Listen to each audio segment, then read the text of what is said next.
Hello viewers, আসসালামু আলাইকুম। Welcome back to my channel Shahina's kitchen. আজ অনেক দিন পরে আমি আপনাদের সাথে আরেকটি নতুন রেসিপি নিয়ে হাজির হয়েছি। আর আমার আজকের রেসিপি হচ্ছে গ্রামীণ স্টাইলে গরুর মাংস কিভাবে রান্না করতে হয়। তো চলুন দেখে নেওয়া যাক আমি কিভাবে তৈরি করলাম রান্নাটা। এখন আমি নিয়ে নিব গরুর মাংসগুলো। এই পর্যায়ে আমি দিয়ে দিচ্ছি গরম মশলা, তেজপাতা, দারুচিনি, এলাচ, লং ও 4-5টা শুকনো মরিচ। সেখানে দিয়ে দিলাম আমি পেঁয়াজ, দিয়ে দিলাম আদা বাটা।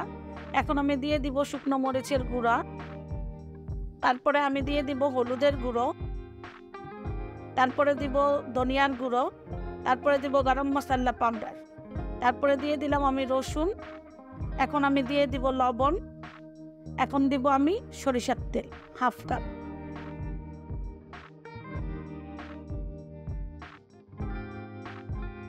তো এই পর্যায়ে আমি মশলাগুলোর সঙ্গে মাংসটাকে খুব ভালো করে মিক্স করে নিব 5 থেকে 7 মিনিটের জন্য। এমনভাবে মিক্স করতে হবে যাতে করে মশলার সাথে মাংসটা খুব ভালোভাবে মিশে যায়। এটাই হচ্ছে হাতে মাখানো মাংসের সিক্রেট টিপস, যে খুব ভালো করে মাংসটাকে মিক্স করে নিতে হবে হাতের সাহায্যে। দেখতেই পাচ্ছেন আমি কিভাবে মিক্স করেছি।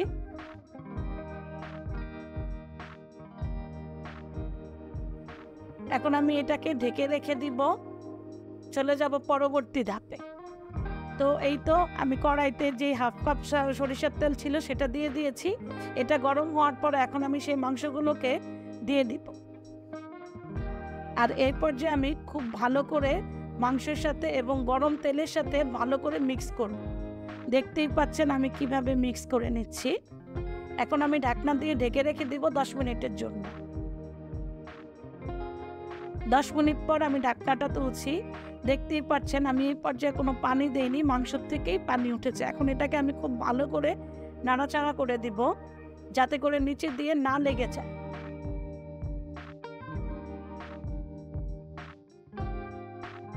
নাড়াচাড়া করার পরে এটাকে আমি আরো 2-1 মিনিটের জন্য একটু ঢেকে রাখবো।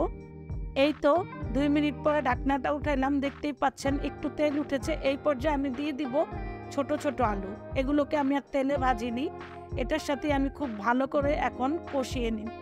এ পর্যায়ে যদি আমার মনে হয় যে একটু পানি দিতে হবে, তাহলে আলু কষানোর পরে আমি একটু পানি দিব মাংসের সাথে মিশে গেলে। এই তো আমি এখানে পানি দিয়ে দিলাম। এখানে আমার কাজ শেষ। তো ফিরে এলাম আমি 5 মিনিট পরে। দেখতেই পাচ্ছেন আমার মাংসটা রান্না করা হয়ে গেছে। যেহেতু আমি গ্রামীণ স্টাইলে রান্না করব বলেছি, সেহেতু গ্রামীণ স্টাইলে যদি রান্নাটা হয় তাহলে জিরার গুঁড়াটা কিন্তু ওনারা সবার লাস্টে দেয়। তো এই পর্যায়ে আমি ভাজা জিরার গুঁড়াটা দিয়ে দিলাম। আমার রান্নাটা রেডি। এখন আমার পরিবেশনের পালা।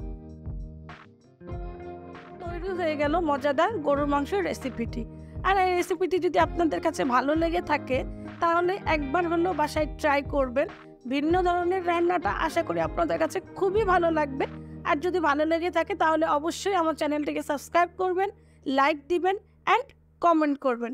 আজকে এই পর্যন্তই। ভালো থাকবেন। আল্লাহ হাফেজ।